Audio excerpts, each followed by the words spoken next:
vardır, sadece kelimelerden oluşmaz. Onlar bir halkın nefesidir, mücadelesinin yankısıdır, yaşayan hafızasıdır. Öyle ki okumak yetmez, onu kalbinizde hissetmeniz gerekir. İşte şimdi tam da böyle bir şiirin kapısını aralayacağız. İşte bu duyduğunuz dizeler Kırım Tatar Milli Marşı'ndan. Ve bu sadece bir başlangıç değil. Bir milletin ruhunu, çektiği acıyı ve asla bozulmayacak o büyük yeminini özetliyor. İşte bu yemin bizim de bu yolculuğumuzun tam kalbinde duruyor.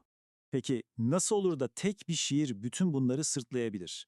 Gelin bu sorunun cevabını beraber arayalım. Şakir Selim'in Kırımname şiirinin derinliklerine inelim ve Kırım Tatarlarının tarihini, kültürünü ve o hiç sönmeyen vatan sevdasını keşfedelim. Evet, Kırım Tatar hikayesi ateşte dövülmüş. Bakın, bu şiirin ruhuna inmek için önce o ruhu şekillendiren tarihe bir göz atmamız şart. Çünkü bu gerçekten de hem zaferle hem de akıl almaz acılarla dolu bir hikaye. Şimdi bu zaman çizelgesine baktığımızda asırlara yayılan bir yolculuk görüyoruz, değil mi? Altın Orda'yla bir kimlik doğuyor, Kırım Hanlığı'yla zirveye çıkıyor. Ama sonra 1783'te Rus ilhakı ve takvimlerin belki de en karanlık yaprağı 1944 sürgünü. Bu iki tarih Kırım Tatarlarının kaderini tamamen değiştiren gerçekten trajik dönüm noktalarıdır. 18 Mayıs 1944. Bu tarih Kırım Tatar hafızasında asla silinmeyecek bir yara. Düşünün, bir sabah bütün bir halk kendi evlerinden, topraklarından sökülüp hayvan vagonlarına dolduruluyor. Bu yüzden sürgün sadece bir yerden bir yere gitmek değil, hayır, modern Kırım Tatar kimliğini şekillendiren o derin travmanın ta kendisi. Ve Kırımname şiiri de işte tam bu travmanın üzerine kurulmuş bir yapı aslında. Tarihin bu acı dolu koridorlarından şimdi çıkalım ve o acının, o umudun kelimelere döküldüğü şiirin kendisine bakalım. Bu şiir adeta Kırım Tatar halkının bir değer haritası gibi. Peki Şakir Selim bize ne fısıldıyor? Hadi şöyle bir kulak verelim.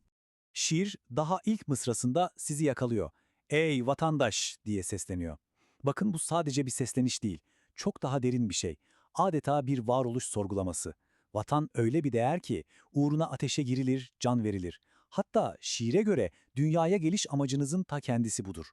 İşte burada Kırım toprağı adeta kutsallaşıyor, değil mi? Vatan artık sadece bir coğrafya parçası değil.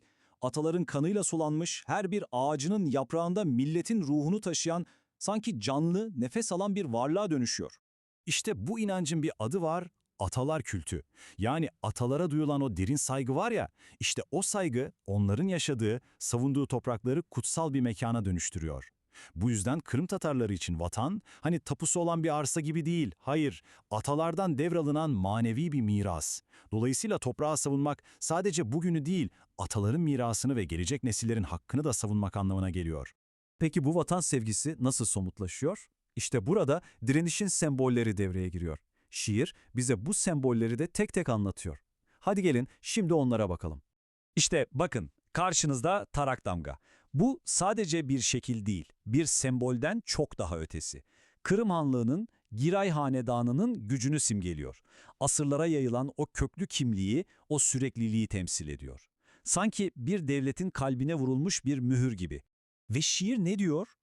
Ne şerefli tarak tamga kök bayrağını kötermek. İşte o mısra milli bayrağı, yani kök bayrağı selamlıyor. Düşünün, Türklüğü temsil eden o gök mavisi zemin, üzerinde de az önce gördüğümüz tarihi kökleri simgeleyen tarak damga. O bayrağı dalgalandırmak demek, biz buradayız ve varız diye haykırmak demek aslında. Şimdi yeni bir bölüme geçiyoruz, Panteon. Yani mısralara kazınmış kahramanlar. Çünkü bu şiir sadece soyut fikirlerden bahsetmiyor. Bu mücadeleyi bizzat yaşamış, onu bedenleriyle, ruhlarıyla somutlaştırmış kahramanların isimlerini de tek tek anıyor. Karşımızda modern milletin kurucuları var. Numan Çelebi Cihan, hani en başta bahsettiğimiz Milli Marş'ın yazarı, şiirde ona antlı kurban, yani yeminli kurban deniyor. Neden?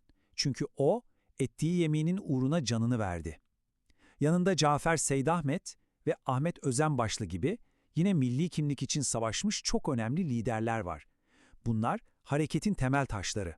Ama mücadele sadece o dönemde kalmıyor. Daha yakın tarihe gelelim, direnişin ikonlarına.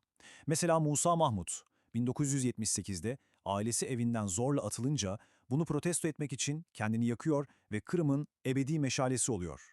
Ve şiirdeki Mustafa'lar ifadesi Bu da sürgünden barışçıl dönüş hareketinin lideri Mustafa Abdülcemil Kırımoğlu'na ve onun gibi nice kahramana bir saygı duruşu aslında.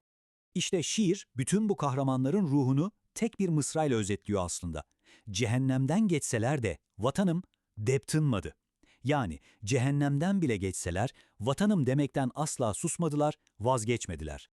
Ve geldik sona. Kırılmayan bir ses şiirin mirası. Peki tüm bu anlattıklarımızdan sonra bu şiirin bize bıraktığı asıl mesaj ne? İşte bu sadece geçmişe dair bir ağıt değil, bugüne ve geleceğe uzanan capcanlı bir direniş ilanı.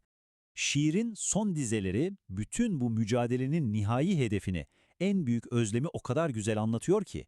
O bayrak Bahçesaray'daki Han Sarayı'nda, her evde, her çatıda özgürce dalgalansın ve nesiller boyu o ellerden asla düşmesin. İşte bu hem bir dua hem de en büyük yemin. Yani toparlayacak olursak, Kırımname geçmişin tozlu raflarında duran bir eser değil. O acılardan damıtılmış bir güç kaynağı, gelecek için yazılmış bir umut manifestosu ve en önemlisi bir halkın yaşayan, nefes alan, hayatta kalma vaadinin ta kendisi. Kırım Tatarlarının bu hikayesi bize sanatın bir milletin hafızası, hatta direniş kalesi olabileceğinin ne kadar güçlü bir kanıtı olduğunu gösteriyor. Peki bir düşünün. Sizin sevdiğiniz sanatta, dinlediğiniz şarkılarda, okuduğunuz şiirlerde hangi hayatta kalma hikayeleri gizli? Hangi görünmez mücadeleler saklı? Bence bu sorunun üzerinde biraz düşünmeye değer.